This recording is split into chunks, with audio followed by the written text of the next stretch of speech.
The dollar ended Wednesday lower against most of the other currencies, despite Fed Chair Powell delivering a relatively hawkish message when testifying before the House Financial Services Committee of the U.S. Congress. The Fed chief said that rate increases are a pretty good guess of where the central bank is headed if the economy continues in the current direction. This served as another confirmation that their decision to stay sidelined in June was not the end of this tightening crusade.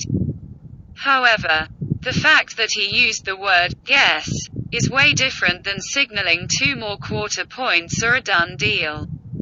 What's more, the fact that he didn't make any reference to a specific number of potential upcoming hikes allowed the market to maintain bets of only 1 more quarter point hike.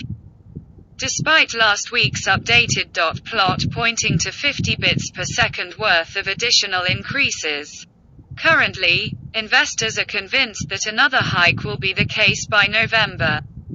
While they are anticipating a series of rate cuts throughout 2024. The uncertainty surrounding future hikes was heightened by comments from Chicago Fed President Goolsbee and Atlanta Fed President Raphael Bostic, who noted that they should wait and evaluate incoming data before deciding on further rate increases. All the aforesaid developments disappointed dollar traders, prompting them to sell again, which validates the view that Tuesday's recovery in the greenback was nothing more than a temporary boost and that it is very early to start discussing a full-scale dollar comeback. Today, Powell will have another chance to convince the market about the Fed's intentions, when he delivers his testimony before the Senate Banking Committee. However, the main event of the day will probably be the Bank of England decision a few hours earlier, with data yesterday pointing to further acceleration in the UK's core inflation. Investors are evenly split on whether the bank should deliver a 25 or a 50 bits per second hike, while they are anticipating around 150 bits per second worth of additional rate increases in total.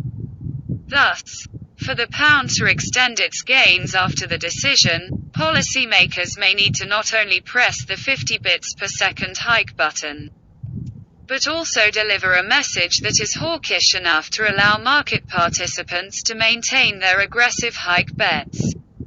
Anything less than that could result in a slide in the British currency. And considering the current market pricing, any potential fall in case of a disappointment could be notably larger than any potential gains due to a hawkish outcome. In other words, the current market pricing suggests that the risks are asymmetrical.